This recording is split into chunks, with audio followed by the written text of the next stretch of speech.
بسم اللہ الرحمن الرحیم وبہ نستعین سبحانک لا علم لنا الا ما علمتنا انک انت العلیم الحکیم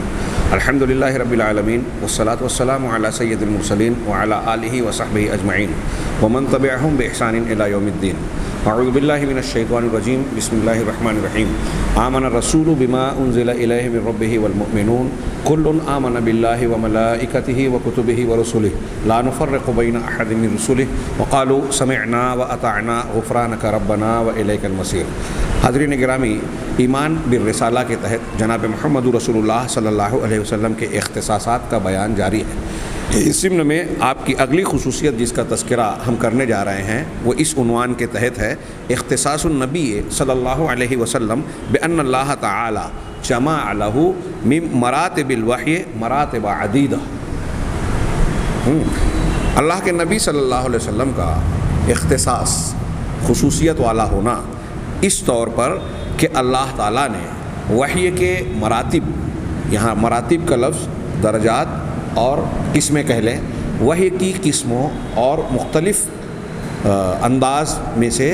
متعدد طریقوں کو اکٹھا کر دیا، بلکہ میں یوں کہوں انہوں نے متعدد مراتب کہا، متعدد طریقے، درجات اور قسمیں کہا۔ ہم یہ کہہ سکتے ہیں کہ نبی کریم صلی اللہ علیہ وسلم کے اللہ کی جانب سے وحی آنے کے جتنے بھی طریقے تھے وہ سارے طریقوں سے آپ کی طرف وحی کی گئی۔ دلیل اللہ تعالیٰ کا مشہور ارشاد جس کو حضرت امام بخاری رحمہ اللہ نے اپنی کتاب کے آغاز میں کتاب الوحی میں وحی پر استدلال کرتے ہوئے ذکر کیا، آپ کی طرف جو وحی کی گئی۔ اللہ تعالیٰ کا خود ارشاد ہے انا اوحینا الیک کما اوحینا الی نوح والنبیین من بعدہ، کہ ہم نے آپ کی طرف وحی کی ٹھیک اسی طریقے سے جیسے ہم نے حضرت نوح علیہ السلام کی طرف وحی کی اور آپ کے بعد دیگر انبیاء کی طرف بھی وحی کی۔ غور کیجیے، گویا جتنے انبیاء گزرے ان کے طرف نوح کے علیہ السلام کے علاوہ جتنے بھی نبی ہیں آپ کی طرف اور آپ کے علاوہ انبیاء کی طرف جیسے جیسے ہم نے وحی کی، خود قرآن کہہ رہا ہے کہ ویسے ویسے ہم نے آپ کی طرف وحی کی ہے۔ یعنی وحی کی جتنی قسمیں انبیاء کرام علیہ السلام کو ملی، وہ کتاب کی شکل میں ہو، کلام کی شکل میں ہو، وہ من وراء الحجاب فرشتے کے آنے کی شکل میں ہو، الہام کی شکل میں ہو، خواب کی شکل میں ہو، سارے اقسام اللہ کے نبی صلی اللہ علیہ وسلم کے ساتھ جمع ہو گئے وحی کے سلسلے میں۔ چنانچہ اس سلسلے میں کہتے ہیں نمبر 1، اب یہ انہوں نے الگ الگ کر کے وحی کی اقسام کو بیان کیا۔ سب سے پہلی قسم جو ہے الرؤیا الصالحہ، اچھے خواب، نیک اور اچھے خواب۔ کہہ رہے ہیں وکان مبدأ وحیہ صلی اللہ علیہ وسلم، یہ اچھا خواب نبی کریم صلی اللہ علیہ وسلم کے وحی کا آغاز تھا۔ ابتداءً جب آپ کے پاس حضرت جبرائیل علیہ السلام پہلی مرتبہ آئے اقرأ بسم ربک الذی خلق والی آیت لے کر، اس سے پہلے جیسا کہ روایتوں میں اس کی وضاحت ہے کہ 6 مہینے تک آپ کو خواب نظر آتا۔ کہتے ہیں کہ آپ کی وحی کا مبدا یہی تھا۔ اس سے پہلے ایمان بالکتب کے ضمن میں نے یہ تفصیل بیان کی ہے کہ اچھے خواب کو نبوت کا 46واں حصہ کہا گیا۔ آپ کی نبوت کی مدت 23 سال تھی، 6 مہینہ آپ کو خواب آیا تو 23 سال کو ایک سال میں 12 مہینے ہوتے ہیں، 6 مہینے کے اعتبار سے ایک سال کے 2 ٹکڑے گئے، تو 6 مہینہ آپ کو خواب آیا اور 6 مہینہ سال کا آدھا ہوتا ہے۔ 23 سال آپ کی نبوت کا دور ہے تو 23 کا دگنا اگر کریں تو 46 ہوتا ہے۔ اس اعتبار سے 46 کا ایک حصہ 6 مہینہ بیٹھا۔ تو بعض اہل علم نے یہ تشریحات کی ہیں کہ آپ کو شروع میں 6 مہینے تک جو ہے اچھے خواب نظر آئے، اس اعتبار سے 46واں حصہ اچھے خواب کو وحی کا یا وحی کا کہا گیا۔ چنانچہ کہا وَكَانَ لَا يَرَى الرُّؤْيَا إِلَّا جَاءَتْ مِثْلُ فَلَقِ الصُّبْحِ، آپ جب بھی کوئی خواب دیکھتے تھے، آپ کی خصوصیت، آپ کے خواب کی خصوصیت یہ ہوتی تھی کہ آپ جو خواب دیکھتے تھے تو وہ بعد میں صبح کے روشن صبح کی طرح آپ کے سامنے واضح ہو جاتا، ظاہر ہو جاتا۔ مثل فلق الصبح، صبح کے پھوٹنے، صبح پاؤ پھوٹتی ہے تو کیسے اجالا ہو جاتا ہے، تو اس اجالے کی طرح وہ چیز آپ کے سامنے ظاہر اور واضح ہو جاتی۔ بخاری نے، امام بخاری رحمہ اللہ نے حضرت عائشہ صدیقہ رضی اللہ تعالی عنہا سے روایت نقل کی۔ وہ کہتی ہیں کہ انہا قالت، وہ کہتی ہیں کانا اول ما بدأ بہ رسول اللہ صلی اللہ علیہ وسلم الرؤیا الصادقہ، کہ سب سے پہلے رسول اللہ صلی اللہ علیہ وسلم کے لیے جس چیز کا آغاز ہوا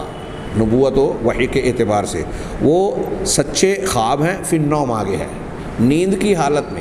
کی حالت میں سچے خواب ہیں. فکان اللہ، آپ نے وہی فرمایا کہ آپ کوئی بھی خواب دیکھتے تھے تو وہ بعد میں صبح کے اجالے اور روشنی کی طرح آپ کے سامنے واضح طور پر ظاہر ہو جاتا. یہ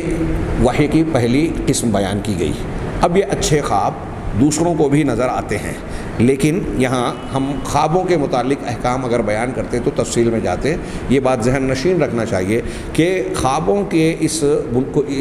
حقیقت کو بنیاد بنا کر گمراہی کی ایک پوری عمارت تعمیر کی گئی ہے اہل تصوف کے یہاں، اور شیطان نے لوگوں کو گمراہ کرنے کے لیے یہ ایک اچھا نسخہ ہاتھ میں دے دیا کہ دیکھیے حدیث میں سچے خواب کا ذکر ہے اور اسے وحی کی قسم سے کہا گیا. اب کچھ بندوں کو نیک صالح اعلیٰ درجے کا بیان کر کے ان کے خوابوں کے حوالے سے بہت ساری چیزیں، بہت ساری حفوات اور ایسی باتیں جو قرآن و حدیث سے صراحتاً ٹکراتی ہیں، ان چیزوں کو آج عوام میں بیان کیا جاتا ہے کہ فلاں بزرگ نے ایسا خواب دیکھا، فلاں شخص نے فلاں بزرگ کو خواب میں دیکھا، انہوں نے آ کر ایسا کہا اور ویسا کہا. اگر عام حالات میں یہاں ایک اختصار کے ساتھ ایک وضاحت کرنا چاہتا ہوں کہ عام حالات میں نیک انسانوں کے لیے اگر اچھا خواب وحی کا حصہ کہا گیا ہے تو یہ اس کا اور بندے کا اور اللہ تبارک و تعالیٰ کے درمیان کا معاملہ ہے. زیادہ سے زیادہ خود حدیث میں کہا گیا کہ اچھا خواب مومن بندے کے لیے بشارت کے باب سے ہے. یعنی اگر ایک انسان صحیح سچا اچھا خواب دیکھ رہا ہے تو یہ اس کے لیے بشارت کا پہلو رکھتی ہے. بس اس سے زیادہ کوئی حیثیت شرعی نہیں ہے. اہل سنت والجماعت کے سلف و خلف معتبر علماء کا اس بات پر اتفاق ہے کہ اب نبی کے خواب کے علاوہ دنیا کا کوئی کتنا بھی نیک صالح انسان کوئی خواب دیکھ لے، خواب سے شریعت کا کوئی حکم ثابت نہیں ہوگا، یا شریعت کا ثابت شدہ کوئی حکم ہے کسی کے خواب کی وجہ سے اس کو رد نہیں کیا جائے گا کہ فلاں نے خواب دیکھ لیا تو اب اللہ کے رسول کی اس تعلیم کو ہم منسوخ مانیں. ناممکن، بالکل غیر شرعی غیر منہجی بات ہے. اور آج ہمارے یہاں اہل تصوف کے یہاں کشف خواب اور ان کے خود ساختہ اصول و علم لدنی جو گمراہی کی بات ہے، حضرت خضر کا حوالہ دے کر دھوکہ دیتے ہیں. ان عنوانوں کے تحت یہ لوگ جو ہے پوری ایک شریعت تعمیر کرتے ہیں اپنے پیر و مرید کے ضمن میں، دنیا کمانے اور دین کا قتل کرنے کا ایک پورا کاروبار تیار کر رکھا ہے. اور اس کاروبار میں جو ہے سب سے بڑے مددگار چیز یہی خوابوں کا حوالہ ہے. بہت اچھی طریقے سے سمجھنے کی ضرورت ہے. آج میں ایسا سمجھتا ہوں کہ مسلمانوں میں بھی ایک بہت بڑی تعداد، بر صغیر میں بھی اور دوسرے ملکوں میں بھی بہت بڑی تعداد اس دھوکے اور فریب کا انتہائی شدید اور سنگین طور پر جو ہے شکار ہے. آپ دیکھیے، میں نام لینا نہیں چاہتا لیکن نام نہ لو تو ایسا لگتا ہے کہ لوگ سمجھتے نہیں ہیں، حق ادا نہیں ہوتا. آپ بریلویوں کو دیکھیے، دیوبندی حضرات کو دیکھیے، ان دونوں کا تعلق اہل تصوف اور تصوف سے ہے، اور پھر ان کے ساتھ علاوہ اور بھی دوسرے لوگ بھی نظر آئیں گے. ان کے یہاں خوابوں کی بنیاد پر ایسی غیر شرعی باتیں، دین کا راستہ روپ اختیار کیے ہوئے ہیں جن کا نہ صرف یہ کہ قرآن و حدیث سے دور دور سے تک تعلق نہیں ہے، بلکہ قرآن و حدیث کی تعلیمات سے بالکل مخالف اور خلاف ہے، اور ہندو مذہب غیر اسلامی افکار عقائد سے متعلق ہیں، جیسے وحدت الوجود اور نہ جانے کیا کیا. ہمارے ہاں فضائل کے نام پر جو لوگ تقریریں کرتے ہیں، جو واقعات بیان کرتے ہیں، ان واقعات میں بہت بڑی تعداد ایسے واقعات کی ہے جو ایسے ہی غلط عقیدے کے صوفیہ اور خوابوں کی بنیاد پر جن کو بنا گیا ہے، بنایا گیا ہے، تراشا گیا ہے. تو بہرحال یہ ایک الگ گفتگو ہے. ہم فی الحال یہاں وحی کی قسموں پر بات کر رہے ہیں کہ اگر اس ضمن میں یہ عرض کر رہا تھا کہ نبی کے خواب کی جو حیثیت ہے وہ غیر نبی کے خواب کی حیثیت ہرگز نہیں ہے. نبی کا خواب وحی ہے، دلیل بنے گا. جیسے حضرت ابراہیم علیہ السلام نے بھی خواب دیکھا کہ میں انی رأیت فی المنام انی اذبحک فانظر ماذا تری. قرآن نے نقل کیا کہ میں نے خواب میں دیکھا ہے کہ میں تمہیں ذبح کر رہا ہوں، تو بتاؤ تم کیا رائے رکھتے ہو. حضرت اسماعیل علیہ السلام جو جانتے تھے کہ میرے والد بھی نبی ہیں، پیغمبر ہیں، وہ یہ سمجھ گئے، جانتے تھے کہ خواب جو ہے وہ دلیل ہے، حجت ہے۔ منکرین حدیث کے لیے بھی یہ دلیل کے لیے غور کا قابل غور بات ہے۔ حضرت ابراہیم علیہ السلام کو کتاب کی شکل میں وحی نہیں دی گئی تھی، خواب کی شکل میں جو ہے وحی کی گئی تھی، اور اس خواب کو حضرت اسماعیل جو قرآن نقل کر رہا ہے، قرآن کو ماننے کا دعویٰ کرتے ہیں نا یہ منکرین حدیث، میں کہتا ہوں قرآن بھی نہیں مانتے، قرآن کو مانیں۔ حضرت اسماعیل کا یہ جملہ غور سے سنیں، پڑھیں کہ یا ابت افعل ما تؤمر، کہ ابا جان جو آپ کو حکم دیا جا رہا ہے وہ کر گزریں۔ ابراہیم علیہ السلام نے کہا میں نے خواب میں دیکھا کہ تمہیں ذبح کر رہا ہوں۔ اسماعیل علیہ السلام جواب دے رہے ہیں کہ جو آپ کو حکم دیا جا رہا ہے وہ کر گزریں، مطلب جو آپ نے خواب دیکھا، حضرت اسماعیل کہہ رہے ہیں کہ وہ اللہ کا حکم ہے، نبی کا خواب اللہ کا حکم ہے۔ اسماعیل علیہ السلام کہہ رہے ہیں، ابراہیم علیہ السلام نے تردید نہیں کی، قرآن میں اللہ نے نقل کیا، مطلب قرآن یہ بیان کر رہا ہے کہ نبی کا خواب حکم الہی ہوتا ہے، وحی ہوتی ہے۔ کتنی صاف اور واضح بات ہے۔ اب کہ کوئی نہ سمجھنا چاہے یا نہ سمجھے تو اس کا مطلب یہی ہوتا ہے کہ اللہ تعالیٰ نے اس کو ہدایت قبول کرنے کی توفیق سے محروم رکھا ہے، وہ بہت بدقسمت آدمی ہے، قرآن پڑھ کر بھی سمجھنے کو تیار نہیں ہے۔ تو بہرحال یہ خواب ہوتا ہے، خواب کی یہ وحی کی پہلی قسم ہے کہ خواب کی شکل میں اللہ تبارک و تعالیٰ کی وحی ہوتی ہے۔ ایسی ایک وحی کا ذکر حضرت ابراہیم سے قرآن میں مذکور ہے، اور بھی مثالیں ملے گی۔ دوسری قسم خواب کی وحی کی یہ ہے ما کان یلقیہ الملک فی روعہ وقلبہ من غیر ان یراہ، وہ بات جو اللہ کی طرف سے فرشتہ لاتا ہے اور نبی کریم صلی اللہ علیہ وسلم، دیگر انبیاء کے بھی، یا وحی کی ایک قسم ہے کہ پیغمبر کے دل میں اور روح میں، ان کے جی میں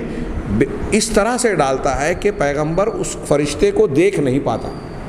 فرشتہ القاء کر رہا ہے اللہ کے حکم سے، اللہ کی وحی کو پہنچا رہا ہے، نبی کے دل کے اندر وہ ڈال رہا ہے، لیکن نبی ان کو بظاہر دیکھ نہیں رہے ہیں۔ چنانچہ ابو نعیم نے حلیہ میں حضرت ابو امامہ رضی اللہ تعالیٰ عنہ سے روایت کیا، وہ کہتے ہیں کہ رسول اللہ صلی اللہ علیہ وسلم کا ارشاد ہے ان روح القدس نفث فی روعی ان نفسا لن تموت حتی، کہ میں ترجمہ ڈائریکٹ کرتا ہوں براہ راست، کہ روح القدس یعنی جبرائیل نے میرے دل میں یہ بات پھونکی، یہ بات ڈالی کہ کوئی بھی جان، کوئی بھی انسان، کوئی بھی جان، یہ نفس کا لفظ ہے، ہم انسان ہی نہیں ہر جاندار کو کہہ سکتے ہیں، کوئی بھی جان جو ہے وہ مر نہیں سکتی یہاں تک کہ وہ اپنی زندگی کی، اپنی عمر کی مدت کو پورا کر لے، حتیٰ تستکمل اجلہا، یہاں تک کہ وہ اجل، اللہ تعالیٰ نے زندگی کی جو مدت مقرر کی ہے اس کو اجل کہا، وہ اپنی اجل کو مقرر نہ کر لے۔ یہ دیکھیے یہ عقیدہ ہونا چاہیے کہ اللہ نے ہماری جو عمر لکھی ہے نا، اس سے پہلے دنیا کا کوئی دشمن، کوئی بم، کوئی جانور، کوئی کورونا، کوئی بیماری ہمیں مار نہیں سکتی جب تک اللہ نے لکھا، اور جب لکھا ہوا وقت آ جائے گا تو کوئی دنیا کی طاقت، کوئی ڈاکٹر، کوئی دوا، کوئی نسخہ ہمیں بچا بھی نہیں سکتا، ایک سانس آگے نہیں بڑھا سکتا اللہ کی مقرر کی بھی سانس کے مطابق، اس میں تقدیم و تاخیر نہیں ہوگی۔ تو کوئی نفس، حضرت جبرائیل نے میرے دل میں یہ بات ڈالی کہ کوئی نفس، کوئی جان اس وقت تک نہیں مر سکتی جب تک کہ وہ اپنی عمر کی مقررہ وقت کو پورا نہ کر لے اور اپنے رزق کو پورا سمیٹ نہ لے، وَتَسْتَوْعِبَ رِزْقَهَا، پورا رزق اپنے تار سمیٹ نہ لے، جو اللہ نے لکھا ہے دانہ دانہ کھا نہ لے، اسے کھائے سے پہلے مرے گا نہیں۔ فَأَجْمِلُوا فِي الطَّلَبِ، تو اللہ کے رسول کہتے ہیں اس حدیث کے الفاظ میں کہ چنانچہ تم اللہ تعالیٰ سے مانگنے میں خوبصورتی اختیار کرو، اجملو، جمال اختیار کرو، یعنی خوبصورتی سے اللہ سے طلب کرو۔ وَلَا يَحْمِلَنَّ أَحَدَكُمْ اسْتِبْطَاءَ الرِّزْقِ أَن يَطْلُبَهُ بِمَعْصِيَةِ اللَّهِ،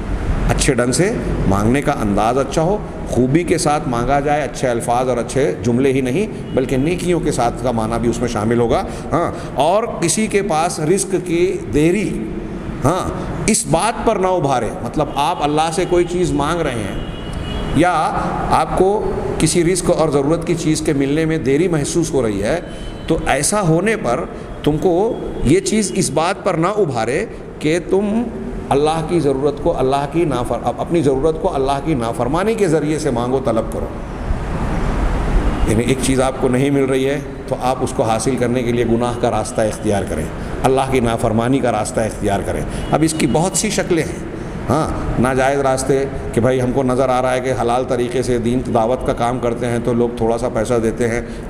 دعوت کا کام میں جو ہے معاوضہ نہیں ملتا، یہ نہیں ہوتا، وہ نہیں ہوتا، اور گناہ کا کرنے، شراب کا بزنس کوئی کر رہا ہے، سودی لین دین کر رہا ہے تو پیسوں میں کھیلتا ہوا نظر آ رہا ہے، فلمی دنیا میں چمک دمک نظر آ رہی ہے، کھیل کود میں کھلاڑی کے پاس جو ہے بہت سارے، صرف ایک ایڈ کرتا ہے تو کروڑوں روپئے مل جاتے ہیں اشتہار میں۔ تو تو یہ ہمیں نظر آتا ہے. تو ایسی چیزیں دیکھ کر کہ ان کو مل رہا ہے ہم کو نہیں مل رہا ہے یا ہم کو ملنے میں دیری اور دقت ہو رہی ہے، تو ایسی صورت میں تم اس بنیاد پر اللہ تبارک و تعالیٰ کی معصیت کا راستہ اختیار نہ کر لو. اب اس میں یہ معنی بھی ہو سکتا ہے کہ کچھ لوگ مصیبتوں سے بیماریوں سے بچنے کے لیے گنڈا تعویذ کمر پر یہ باندھ لیا، فلاں پر یہ باندھ لیا، اولاد نہیں ہو رہی ہے تو کوئی ناجائز طریقے اختیار کر لیا، ہاں پھونک جھاڑ جادو ٹونے کا راستہ اختیار کر لیا. اور کوئی مزار پہ جا رہا ہے اولاد کے حصول کے لیے، اولاد دینے والا اللہ، ہاں جو مزار میں جو انتقال کر گئے وہ بھی اولاد اللہ سے مانگتے تھے. کتنے اس میں ایسے ہیں جو بغیر اولاد کی اس دنیا سے چلے گئے. خود اپنے لیے جو اولاد نہیں حاصل کر سکتے وہ اللہ کے رسول وہ دوسروں کو دے سکتے ہیں، وہ بھی مرنے کے بعد. ہر پیغمبر حضرت زکریہ علیہ السلام، حضرت ابراہیم علیہ السلام کی دعائیں قرآن میں موجود ہیں. انہوں نے اولاد مانگی تو اللہ سے مانگی. پیغمبر اللہ سے اولاد مانگ رہے ہیں، اگر ان کی اپنی طاقت ہوتی اولاد کو پیدا کرنے کی تو کیا وہ خود نہیں پیدا کر لیتے؟ ہاں. اور اللہ کی طرف سے جب بشارت ملی تو وہ پورا واقعہ دیکھیے، یعنی وہ اپنی عاجزی بے بسی بتا رہے ہیں. جب اللہ نے حضرت زکریہ کو بشارت دے بھی دی تو وہ کہتے ہیں کہ بوڑھا ہو گیا ہوں، ہڈیاں جو ہیں ایسی ہو گئی ہیں، کمزور ہو گئی ہیں، بال سفید ہو گئے، میری بیوی بانجھ ہو گئی ہے، اب کیسے اولاد ہوگی؟ تو اللہ تعالیٰ نے بتایا کہ اللہ کا یہ فیصلہ ہو چکا ہے، یہ اللہ کی قدرت سے کوئی باہر نہیں ہے. تو خود حضرت زکریہ کو جب بشارت مل رہی ہے اس کے باوجود حیرت میں پڑے ہیں. حضرت ابراہیم کو بشارت مل رہی ہے تو ان کی بیوی نے ماتھا ٹھوکا اور کہا کہ عجوز عقیم، میں تو بوڑھی اور بانجھ عورت ہوں، اب مجھ کو کہاں سے اولاد ہوگی؟ فرشتوں نے کہا قالوا کذالک قال ربک، ایسے ہی تمہارے پروردگار نے کہا ہے. وہ ہر چیز پر قادر ہے. ان کا جو جملے ہیں قرآن میں کئی مقامات پر یہ بیان ہے دیکھیے. تو وہ انبیاء کرام بھی مانگ رہے ہیں اللہ سے. شدت سے شدت کے حالات ہو گئے ہمارے سامنے نمونہ ہے. تو وہی کہا کہ اس حدیث میں کہ رزق کی دیری کی بنیاد پر کوئی شخص اللہ کی معصیت کے ذریعے سے اس کو تلاش اور حاصل کرنے کی کوشش نہ کرے. فإن اللہ لا ينال ما عنده الا بطاعته. کیا جملہ ہے کہ اللہ کے پاس جو نعمت ہے، اللہ کے پاس جو کچھ ہے وہ اس کی اطاعت و فرما برداری سے حاصل کیا جاتا ہے، بلکہ یہی صحیح طریقہ ہے. ہاں. اور دوسروں کو اللہ کی نافرمانی کے باوجود اگر کسی کو نعمت ملتی ہے، اب یہ جملے پر کوئی اعتراض کر سکتا ہے کہ دیکھو اللہ کی نافرمانی کرنے والے کفار مشرکین، ان کو کتنی دولت کتنی دنیا ملی ہوئی ہے. تو وہ اللہ تبارک و تعالیٰ کی جانب سے کچھ دوسری حکمتوں مصلحتوں اور استدراج کے طور پر دیا جاتا ہے. قرآن و حدیث نے بیان کیا کہ تاکہ ہم نے ان کو دولت اور روزیاں اس لیے دی کہ وہ اپنے کفر میں اور زیادہ آگے بڑھ جائیں اور جہنم کے لیے اور زیادہ اپنے آپ کے لیے ثبوت فراہم کر لیں. اور دوسری بھی حکمتیں بیان کی ہیں. یہ استدراج ہوتا ہے. اللہ نعمتیں دے کر گنہگار کو اچانک اپنے عذاب کی گرفت میں لیتا ہے. یہ حدیث نقل کرنے کے بعد انہوں نے کہا کہ امام حیثمی کہتے ہیں کہ اس حدیث کے اندر عفیر بن معدان ایک راوی ہے جو ضعیف ہے. ہاں. لیکن امام شعیب ارناؤت نے کہا کہ صحیح بشواہدہ، یہ حدیث اپنے شواہد دوسرے شاہد روایتوں سے مل کر صحت کے درجے کو پہنچ جاتی ہے. اور اس حدیث میں جو معنی یا جو استدلال صاحب کتاب نے کیا ہے وہ ایک روایت پیش کی ہے. ہم بعض دوسری صحیح حدیثیں اور دوسری دلیلیں پیش کر سکتے ہیں جس سے یہ معلوم ہوتا ہے کہ اللہ تبارک و تعالیٰ اس انداز میں بھی آپ کو، نبی کو اور جناب محمد رسول اللہ صلی اللہ علیہ وسلم کو وحی کرتا ہے کہ فرشتہ آپ کے دل میں بات ڈال دے. خود قرآن کی آیت میں ہے کہ یہ جبرائیل آپ کے پاس ہے کہ نزل بہ روح الامین علی قلبک، یہ اس کو روح الامین لے کر آئیں، آپ کے دل پر اس کو نازل کرتے ہیں. ہم یہ جانتے ہیں کہ ہر حال میں ایسا نہیں ہوتا تھا کہ جب وحی کا نزول ہو رہا ہو تو اللہ کے رسول صلی اللہ علیہ وسلم کو حضرت جبرائیل علیہ السلام نظر آتے ہوں. لہذا اصل مفہوم اور بات میں کوئی اختلاف کی گنجائش نہیں ہے. تیسرے نمبر پر وحی کی تیسری قسم کا ذکر کرتے ہوئے یہ کہتے ہیں کہ انہ صلی اللہ علیہ وسلم کان یتمثل له الملک رجلا فیخاطبہ، کہ نبی صلی اللہ علیہ وسلم کے سامنے فرشتہ انسان کی، آدمی کی شکل اختیار کر کے آتا. یتمثل له الملک رجلا، فرشتہ آدمی کی شکل اختیار کر کے، صورت اختیار کر کے، روپ دھار کر آتا اور آپ سے خطاب کرتا. نبی کریم صلی اللہ علیہ وسلم سے خطاب کرتا. اس مرتبے اور اس قسم میں کبھی کبھی ایسا بھی ہوتا تھا کہ صحابہ کرام اس فرشتے کو دیکھتے تھے جو انسان یا آدمی کی شکل میں آیا ہے. روایتوں میں ہے کہ حضرت جبرائیل علیہ السلام متعدد بار اللہ کے نبی صلی اللہ علیہ وسلم کی خدمت میں انسانی شکل میں حاضر ہوتے تھے، اور اکثر آپ ایک صحابی حضرت دحیہ کلبی کی شکل و صورت میں آتے تھے۔ مسلم میں حدیث ہے حضرت عمر بن خطاب رضی اللہ تعالیٰ عنہ کی مشہور حدیث، جس میں یہ ہے حدیث جبرائیل کے نام سے جسے ہم جانتے ہیں کہ جبرائیل علیہ الصلوۃ والسلام مجلس میں آئے، دو زانو ہو کر آپ کے سامنے بیٹھے اور پھر آپ سے سوالات کیے کہ اسلام کیا ہے، ایمان کیا ہے، احسان کیا ہے، قیامت کب واقع ہوگی، قیامت کی علامتیں کیا ہیں۔ یہ سارے سوالات کرنے کے بعد وہ اٹھ کر چلے گئے۔ وہ روایت لمبی، اس میں آخری میں اس روایت کے اندر ہے حضرت اللہ کے نبی صلی اللہ علیہ وسلم نے اس حضرت عمر سے پوچھا، یا عمر اتدری من السائل، کہ اے عمر کیا تم جانتے ہو کہ سوال کرنے والے کون تھے، کس نے سوال کیا تھا، کون سوال کرنے والا تھا؟ تو انہوں نے جواب دیا اللہ اور اس کے رسول زیادہ جانتے ہیں۔ آپ نے فرمایا فإنہ جبرائیل اتاکم یعلمکم دینکم، کہ یہ جبرائیل تھے جو تمہارے پاس آئے تھے تم کو تمہارا دین سکھاتے ہوئے۔ اس میں بڑے زبردست مسائل اس سے مستنبط ہوتے ہیں اس حدیث سے، لیکن وہ تفصیلات ابھی ہمارا مقصود اور موضوع نہیں ہے۔ اللہ تعالیٰ کی جانب سے یہ اہتمام ہے کہ فرشتے کو بھیج کر لوگوں کو دین سکھانے کا انتظام فرمایا، اور نبی کے پاس فرشتے آ کر سوال کر رہے ہیں، وہ جواب دے رہے ہیں۔ اس سے یہ بھی معلوم ہوا کہ تعلیم کا یہ طریقہ ہے کہ سوال جواب کیا جائے۔ اسی طریقے سے حضرت جبرائیل نے علیہ الصلوۃ والسلام نے جن جن چیزوں کے بارے میں سوال کیا، اسلام، ایمان، احسان، قیامت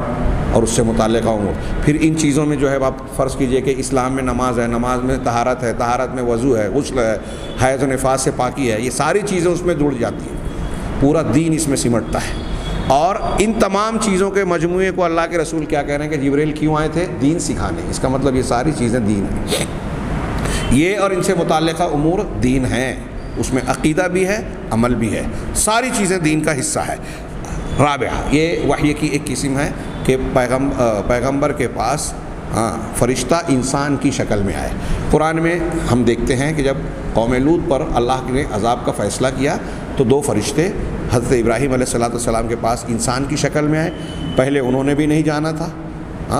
حضرت ابراہیم علیہ السلام، سورہ زاریات، سورہ ہود اور مختلف مقامات پر یہ واقعہ آپ ملاحظہ فرمائیں کہ انہوں نے ایک جو ہے بکرا یا مینڈھا جو ہے بھونا ہوا ان مہمانوں کو پیش کیا جو فرشتے تھے۔ حقیقت میں جب فرشتوں نے ہاتھ نہیں بڑھایا کھانے کے لیے تو حضرت ابراہیم علیہ السلام اور اہل خانہ کو خوف محسوس ہوا کہ کہیں یہ لوگ برے ارادے سے تو نہیں آئے ہیں۔ تو فرشتوں نے کہا کہ ڈرو نہیں، ہم تمہارے پروردگار کے نمائندے ہیں۔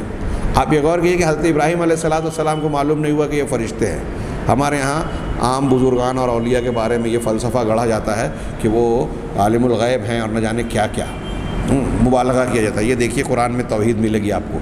بہرحال انہوں نے آپ کو حضرت اسحاق علیہ السلام کی بشارت دی اور پھر یہ بھی بتایا حضرت ابراہیم کے پوچھنے پر کہ وہ قوم لوط کی طرف عذاب دینے کے لیے اللہ کی طرف سے بھیجے گئے ہیں۔ حضرت ابراہیم نے ان سے جدال کیا اور ان کو اس سے باز رہنے کے لیے کہا گیا۔ یہ پورا واقعہ موجود ہے۔ تو گویا میں یہ پھر وہاں سے حضرت لوط کے پاس گئے۔ حضرت لوط کے پاس جب جو خوبصورت نوجوان پہنچے اور قوم کے لوگوں کو خبر ملی تو وہ دوڑے بھاگے آئے کہ ان نوجوانوں کو ہمارے حوالے کرو۔ وہ مکالمہ آپ کو قرآن میں کئی جگہ ملے گا۔ اس کا مطلب یہ فرشتے بھی انسان کی شکل میں آئے۔ تو پیغمبر کے پاس انسانی شکل میں بھی وحی لانے والے فرشتے وحی لاتے ہیں، جیسے حضرت جبرائیل علیہ السلام۔ اور اس میں بھی جیسے خواب والے باب میں ہم نے پڑھا، اس میں بھی ہم دیکھتے ہیں، اور القاء والے باب میں کہ دل میں ڈالنا، الہام کرنا، ان ابواب میں اللہ تبارک و تعالیٰ کی جانب سے پیغمبروں کے علاوہ کے ساتھ بھی یہ معاملہ کبھی کبھار پیش آ سکتا ہے۔ نتیجہ اور حکم سب کا الگ رہے گا۔ جیسے ہم نے دیکھا کہ اللہ تبارک و تعالیٰ نے موسیٰ علیہ السلام کی والدہ کے دل میں بات ڈالی تو قرآن میں کہا وَأَوْحَيْنَا إِلَىٰ أُمِّ مُوسَىٰ أَنْ أَرْضِعِيهِ، کہ ہم نے موسیٰ کے ماں کے دل میں بات ڈالی، وحی کی کہ انہیں دودھ پلاؤ۔ فَإِذَا خِفْتَ، جب تمہیں ڈر محسوس ہو، فَأَلْقِيهِ فِي الْيَمِّ، تو ان کو دریا میں ڈال دینا، سمندر میں، دریا میں ڈال دینا۔ تو حضرت موسیٰ کی والدہ نبیہ نہیں تھی۔ اسی طرح شہد کی مکھی کی طرف ہم نے وحی کی، وَأَوْحَيْنَا إِلَى النَّحْلِ، تو شہد کی مکھیوں کی طرف وحی کی۔ یہاں وحی کرنے سے مراد دل میں بات ڈالنا ہے۔ تو اللہ تعالیٰ براہ راست ڈالے، یا یہاں جو اوپر بیان کیا کہ فرشتہ آ کر دل میں ڈال رہا ہے اور پتہ نہیں چل رہا ہے، یہ ایک الگ چیز ہو گئی، الہام والی بات شاید آگے آ رہی ہے۔ یہاں تیسری قسم کے انسانی شکل میں فرشتہ آ کر خطاب کرتا ہے، تو میں نے بتایا کہ بعض انبیاء کے تعلق سے واقعات اس طرح کے ملتے ہیں کہ وحی لے کر فرشتہ انسانی شکل میں آیا۔ اس میں بھی بعض واقعات ایسے ہوئے ہیں اللہ کے حکم سے کہ فرشتہ غیر نبی کے پاس آیا، جیسے حضرت مریم علیہ السلام اپنے محراب میں عبادت کر رہی تھی، تو حضرت جبرائیل علیہ السلام اللہ کے حکم سے ایک انسان کی شکل میں ان کے سامنے آئے، اور پھر اللہ کا حکم سنا کر ان کے اندر اللہ کی روح پھونکی، جس سے حضرت عیسیٰ علیہ السلام کی ولادت ہوئی۔ ہم واقعہ جانتے ہیں، قرآن میں اس کا بھی متعدد مقامات پر تذکرہ ہے۔ تو کہہ رہے ہیں کہ اس مرتبے میں کبھی کبھی صحابہ کرام دیکھتے تھے، جیسا کہ حدیث جبرائیل کے معاملے میں ہم جانتے ہیں کہ اللہ کے رسول صلی اللہ علیہ وسلم کے پاس جب حضرت جبرائیل آئے تو سارے صحابہ نے دیکھا، اور پھر آپ نے حضرت عمر سے پوچھا بھی کہ جانتے ہو وہ جو آئے تھے وہ کون تھے؟ وہ جبرائیل تھے۔ نمبر 4، وحی کی ایک قسم بیان کرتے ہوئے کہتے ہیں کہ انہ کان یاتی ہے مثل سلسلۃ الجرس، کہ اللہ کے نبی صلی اللہ علیہ وسلم کے پاس یہ جو وحی آتی تھی تو گھنٹی بجنے کی آواز کی طرح یہ سنائی دیتی تھی، یعنی گویا وحی کے نزول کے وقت کی بات کہیے یا نزول سے پہلے ایک انتباہ کے طور پر۔ بعض علماء نے یہ تشریحات کی ہیں، کچھ علماء نے یہ بھی بیان کیا کہ یہ جو گھنٹیوں کے بجنے کی آواز ہے یہ دراصل ایک ہمارے اور آپ کے سمجھنے کے لیے ذہنی تقریب کے طور پر بیان کی گئی ہے۔ یہ بالکل ہو بہو یہی معاملہ ہو ضروری نہیں ہے۔ کیوں؟ اس لیے کہ وحی کا معاملہ بھی ایک خصوصی معاملہ ہے جو پیغمبر کے ساتھ پیش آتا تھا۔ جذبات، احساسات ایسی چیز ہوتی ہیں، وحی کا بھی معاملہ ایسے ہی مانوی چیزوں سے تعلق رکھتا ہے جس کو انسان بالکل ہو بہو زبان اور الفاظ میں بیان نہیں کر سکتا۔ آپ کئی مقامات پر ایسا کہتے ہیں، جب بہت خوش ہوتے ہیں، ناراض ہوتے ہیں، یا کچھ اور موقع پر کوئی اور قسم کے جذبات ہوتے ہیں، تو آپ کہتے ہیں، ہم کہتے ہیں، بہت سے لوگ کہتے ہیں کہ میں اپنے دل کی بات کو الفاظ میں بیان نہیں کر سکتا، اپنے جذبات کا اظہار نہیں کر پا رہا ہوں، الفاظ مجھے نہیں مل رہے ہیں۔ کیوں؟ یہ الفاظ نہ ملنا دراصل اس بات کا احساس ہوتا ہے کہ میں جو بھی لفظ استعمال کروں گا، میری وہ کیفیت جو محسوس کی جا سکتی ہے یا میں محسوس کر رہا ہوں اسے بیان نہیں کروں گا۔ الفاظ اس کیفیت کا مظاہرہ نہیں کر سکتے، الفاظ کیفیات کو، جذبات کو بیان کرنے سے عاجز ہوتے ہیں۔ تو اسی طریقے سے یہ جو گھنٹی کی آواز کہا، بعض علماء نے کہا کہ یہ ہماری تقریب ذہنی کے لیے کہ جیسے ہم گھنٹی کی آواز سن کر محسوس کرتے ہیں، کچھ اس طرح کا احساس ہوتا تھا نبی کریم صلی اللہ علیہ وسلم کو۔ بالکل 100% ہو بہو ایسا ہی ہو ضروری نہیں، تو یہ ایک خاص کیفیت ہے جو کیفیات اور جذبات کا معاملہ ہے، جو آدمی اس سے گزرتا ہے وہی محسوس کرتا ہے۔ ہم لذتوں کے بارے میں جانتے ہیں، ایک کوئی پھل ہو کسی خاص ملک اور علاقے میں پایا جاتا ہو، پھل ہو، سبزی ہو، اس کو کھانے والا آپ سے آ کر بیان کرے کہ ہمارے یہاں ایک ایسا پھل پایا جاتا ہے، آپ اسے پوچھیں گے کہ اس کی لذت کیسی ہوتی ہے، اب وہ کہے گا کہ اس کے اندر مٹھاس ہوتی ہے، مٹھاس کے ساتھ فلاں ہلکا سا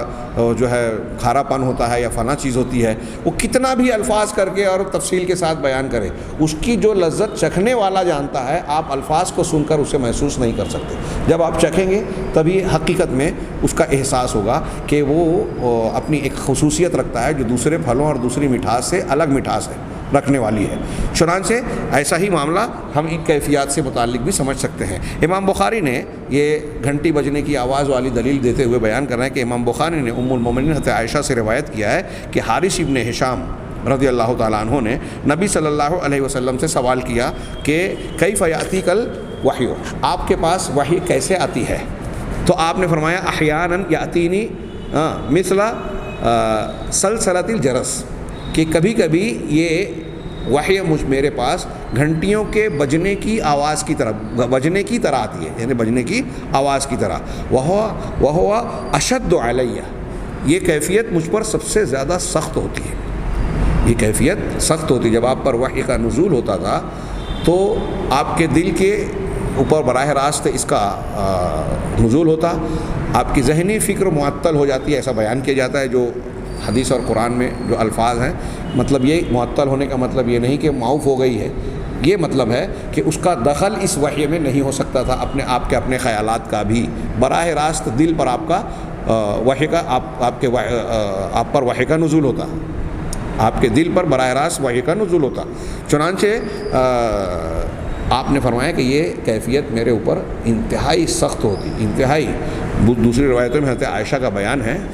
رضی اللہ عنہا کہ سخت سردی کے موسم میں بھی جب آپ پر یہ کیفیت طاری ہوتی تو آپ کے بدن سے پسینہ آ جاتا۔ ایک صحابی مجھے یاد پڑتا ہے، حضرت زید کی روایت میں ہے، زید بن حارثہ، کہ ایک مرتبہ میرے ران پر آپ سر رکھ کر لیٹے ہوئے تھے کہ اسی درمیان آپ پر وحی کا نزول ہونا شروع ہوا، تو میری ران پر اتنا بوجھ بڑھتا گیا کہ مجھے ایسا لگا کہ میری ران کی ہڈی ٹوٹ جائے گی۔ ہاں، اونٹنی پر سوار ہونے کی حالت میں جب آپ پر وحی کا نزول ہوتا تو بوجھ کی وجہ سے وہ اونٹنی زمین پر بیٹھ جاتی تھی، آپ اندازہ لگا سکتے ہیں۔ اور نبی کریم صلی اللہ علیہ وسلم نے خود فرمایا کہ یہ میرے لیے سب سے سخت حالت ہوتی تھی۔ فیُسَمُ عَنِّی، پھر جب یہ حالت اور کیفیت مجھ سے دور ہوتی، منقطع ہوتی، ہاں، فُسِمَ عَنْہُ الحمہ، بخار کا منقطع ہونا، دور ہونا، یہ استعمال ہوتا ہے۔ تو یہ کیفیت جب آپ سے دور ہوتی، وَقَدْ وُعِیتُ عَنْہُ مَا قَالَ، تو اس کیفیت کے دور ہونے کے بعد جو چیز وہ فرشتہ وحی لے کر میرے دل پر اتارتا اللہ کی طرف سے، یا جو اللہ کی طرف سے اتاری جاتی، وہ مجھے پوری کی پوری محفوظ ہو جاتی، یاد ہو جاتی۔ الحدیث نمبر 5، وحی کی قسموں میں سے 5ویں قسم کا تذکرہ کرتے ہوئے کہتے ہیں کہ انہ کان یری الملک فی صورتہ التی خلق علیہا، کہ اللہ کے نبی صلی اللہ علیہ وسلم کو دکھایا گیا فرشتے کو اس شکل و صورت میں جس پر کہ آپ کو پیدا کیا گیا، جس شکل و صورت میں آپ کو، یہ جو اس سے پہلے والی کیفیت بیان کی کہ اسے نبیوں کے لیے خاص ہے، پیغمبروں کے لیے، غیر نبی کو یہ کیفیت طاری نہیں ہوتی۔ ہاں، فرشتے کو اس کے اسی شکل میں دیکھنا جس میں اللہ نے انہیں پیدا کیا ہے۔ چنانچہ شیخان یعنی امام بخاری اور امام مسلم نے حضرت عبداللہ ابن مسعود رضی اللہ تعالیٰ عنہ کی روایت نقل کی، جب ان سے یہ پوچھا گیا کہ اللہ کے اس فرمان کی تفسیر کیا ہے، ابن مسعود رضی اللہ تعالیٰ عنہ سے یہ پوچھا گیا کہ اس فرمان کی فکانہ قاب قوسین او ادنا، کہ اللہ کے رسول کہ وہ دو کمان کے فاصلے پر رہ گئے یا اس سے بھی کم، فاوحا الی عبدہ ما اوحا، تو اللہ کے بندے کی طرف وہ چیزیں وحی کی جو بھی وحی کی۔ تو سورہ نجم کی اس آیت کی تفسیر جب آپ سے پوچھی گئی تو حضرت عبداللہ ابن مسعود نے کہا انہ رآ جبریل لہ 600 جناح، کہہ رہے ہیں کہ اللہ کے رسول صلی اللہ علیہ وسلم نے حضرت جبرائیل کو دیکھا، حضرت جبرائیل کو دیکھا، آپ کے 600 پر تھے۔ ہاں، اور امام بخاری نے حضرت عائشہ صدیقہ رضی اللہ تعالیٰ عنہ سے یہ بھی روایت نقل کی کہ جو شخص من زعم ان محمدا رآ ربہ فقد اعظم، کہہ رہے ہیں جو شخص یہ دعویٰ کرتا ہے کہ اللہ کے محمد صلی اللہ علیہ وسلم نے اپنے رب کو دیکھا ہے تو اس نے بہت بڑا کیا، یعنی بڑی غلطی اور بڑا گناہ کیا، بڑا جھوٹ بولا۔ اعظمہ یہاں الفاظ نہیں ہے، میرے خیال سے بعض روایتوں میں اعظم الفریہ، اس نے بہت بڑا بہتان لگایا، جھوٹ بولا۔ ولیکن رآ جبریل فی صورتہ، لیکن اللہ کے رسول صلی اللہ علیہ وسلم نے جبریل علیہ الصلاۃ والسلام کو ان کی اصل شکل و صورت میں دیکھا، وخلق ہی، اور ان کی جو اصل پیدائش ہے، جس طرح اللہ نے پیدا کیا، جو ان کی اصل صورت ہے اس میں دیکھا، سادن ما بین الافق، کہ افق آسمان اور زمین کے درمیان کا جو فاصلہ ہے اس کو گھیرے ہوئے، یعنی حضرت جبرائیل کی جسامت اتنی بڑی تھی کہ گویا آسمان اور زمین کے بیچ کا فاصلہ، بعض روایتوں میں بعض لوگ کہتے ہیں مشرق و مغرب کا فاصلہ گھرا ہوا نظر آتا تھا، اور روایتوں میں ہے کہ اس طرح سے اللہ کے نبی صلی اللہ علیہ وسلم نے حضرت جبرائیل علیہ السلام کو 2 مرتبہ دیکھا۔ ایک مرتبہ وحی کی ابتدا اور آغاز جب ہوا تو راستے میں آپ آ رہے تھے تو آپ نے اس وقت دیکھا تھا، آپ گھبرا گئے، ڈر گئے، اور ایک مرتبہ معراج کے موقع پر جس کا تذکرہ قرآن میں ہے۔ ہاں، السادسہ، چھٹا وحی کا ایک طریقہ، ما اوحا اللہ الیہ وہو فوق السماوات لیلۃ المعراج، کہ جو اللہ تبارک و تعالیٰ نے نبی کریم صلی اللہ علیہ وسلم کی طرف وحی کی، ہاں، جب کہ اللہ تبارک و تعالیٰ کے پاس معراج کی شب اللہ کے نبی صلی اللہ علیہ وسلم کو لے جایا گیا۔ اللہ تعالیٰ آسمانوں، 7 آسمانوں کے اوپر ہے، نبی کریم صلی اللہ علیہ وسلم کو 7ویں آسمان پر سدرۃ المنتہا تک لے جایا گیا۔ ہاں، وہ روایتیں اور وہ تفصیلات ہم جانتے ہیں اور پڑھتے ہیں۔ تو براہ راست اللہ تبارک و تعالیٰ نے بات کی کہ جو قرآن میں سورہ شورى میں وحی کے 3 طریقے بیان کیے گئے، وما کان لبشر ان یکلمہ اللہ، کہ اللہ، یہ ممکن نہیں ہے کہ اللہ کسی انسان سے، بندے سے روبرو بات کرے، اس دنیاوی زندگی میں روبرو بات کرے، سامنے سے بات کرے، الا وحیًا، سوائے اس کے کہ وحی کے ذریعے سے ان کے دل میں الہام کرے، القاء کرے یا خواب دکھائے، او بھی ورائے حجاب، یا کسی پردے کے پیچھے سے بات کرے۔ پردے کے پیچھے سے بات کرنے کا مطلب کیا ہے کہ اللہ کی کلام سنائی دے، بات نہ ہو۔ معراج میں نبی کریم صلی اللہ علیہ وسلم کے ساتھ یہی ہوا۔ او یرسل رسولا، اور تیسری شکل یہ کہ ان کے پاس کوئی رسول یعنی فرشتے کو بھیجیں، لیوحی باذنہ ما یشاء، کہ اللہ کے حکم سے جو چاہے ان کی طرف وحی کرے۔ انہ علی حکیم، یقیناً اللہ تبارک و تعالیٰ علی ہے، بلندی والا، ہر طرح کی بلندی، اس کی شان، اس کا مقام، اس کی حیثیت اور اس کا اقتدار و تسلط، سب چیزیں بلند ہے، حکیم ہے، وہ حکمت والا ہے۔ اس میں جو وحی کی قسمیں بیان کی گئی ہیں وہ سب جناب محمد رسول اللہ صلی اللہ علیہ وسلم کے لیے ثابت ہے۔ اور یہ جو کلام والی وحی ہے، جو اللہ تبارک و تعالیٰ نے کلیم اللہ موسیٰ علیہ السلام کو طور کے دامن میں بلا کر پکارا تھا درخت کی جانب سے، موسیٰ علیہ السلام کو، جس کا تذکرہ سورہ قصص وغیرہ میں موجود ہے، تو جس طرح سے من ورائے حجاب اللہ تعالیٰ نے براہ راست موسیٰ علیہ السلام کو اپنے شرف کلام سے نوازا تھا، ویسے معراج کی رات جناب محمد رسول اللہ صلی اللہ علیہ وسلم سے بات کی، اور اسی کے درمیان پھر آپ پر 5 وقت کی نمازیں فرض کی گئی، تحفے دیے گئے، اور پھر آپ موسیٰ علیہ السلام کے پاس آ کر پھر واپس گئے اور نمازوں میں تخفیف کا مطالبہ کیا، اور یہ 50 سے 5 وقت کی ہوئی۔ یہ گویا بار بار آپ کو کلام کے شرف سے نوازا گیا، یہی من ورائے حجاب تھا۔ اور یہ کیا ہے جس کو اللہ تبارک و تعالیٰ نے معراج، ورائے حجاب وہاں موسیٰ علیہ السلام سے طور کی وادی میں ہوا، اور اللہ کے نبی صلی اللہ علیہ وسلم سے معراج کی شب سدرۃ المنتہا پر بلا کر ہوا۔ ساتویں اور آخری قسم وحی کی جو ثابت ہے اور نبی کریم صلی اللہ علیہ وسلم کے لیے اللہ نے اس کو بھی دیا، عطا فرمایا، کلام اللہ منہ الیہ بلا واسطۃ ملکن کما کلم اللہ تعالی موسیٰ ابن عمران۔ کہہ رہے ہیں کہ اللہ تبارک و تعالیٰ کا کلام، یہی جو معراج کے وقت جو بات کیا تھا، 6 نمبر پر پیش کیا، 7ویں نمبر پر اسے ایک دوسرے اور طریقے پر پیش کر رہے ہیں۔ تو وہاں بلا کر بات کیا، اور ایک یہ بھی طریقہ ہے کہ دنیا میں وہ پیغمبر ہوں اور اللہ تبارک و تعالیٰ کی جانب سے بات ہو۔ تو کہہ رہے ہیں اللہ کی جانب سے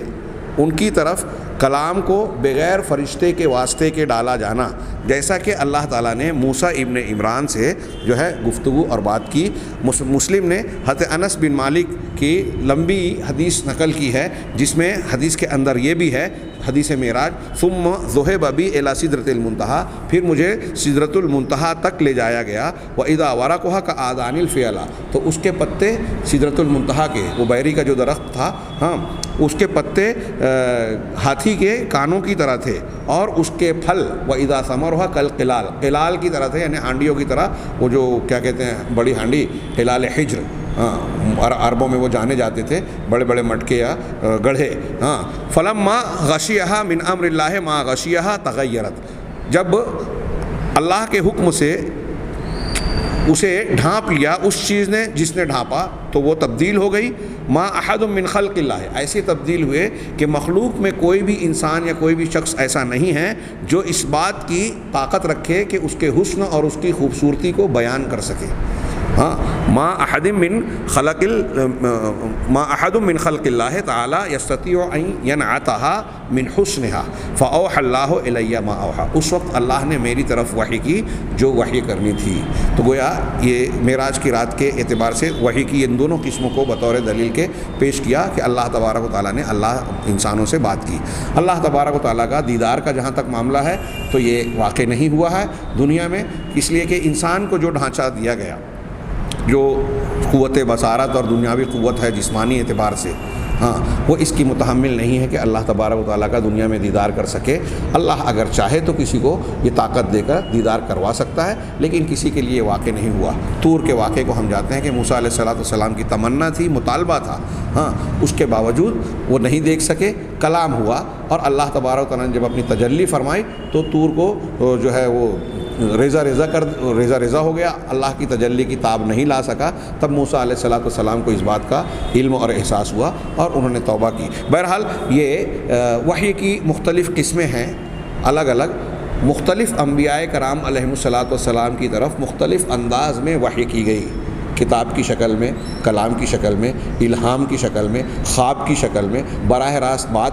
فرشتے کا انسان کی شکل میں آنا، اور یہ جتنے بھی قسمیں وحی کی ہیں ثابت شدہ، سب کے سب اللہ تبارک و تعالیٰ نے جناب محمد رسول اللہ صلی اللہ علیہ وسلم کے لیے اکٹھا کر دی۔ اور یہ خوبی انبیاء کرام، دیگر انبیاء کرام میں سے کسی نبی کے لیے ساری کی ساری وحی کی قسمیں بیک وقت اکٹھا ہوں، کسی اور کے لیے نہیں ہے۔ یہ آپ کی خصوصیت ہے، آپ کے خصائص میں سے یہ ایک بہت نمایاں خصوصیت ہے۔ انشاءاللہ آئندہ کے درس میں ہم مزید کچھ خصوصیات کو جانیں گے۔ اللہ تعالی ہمیں خیر کی توفیق دے۔ وآخر دعوانا ان الحمد للہ رب العالمین، والسلام علی نبینا محمد۔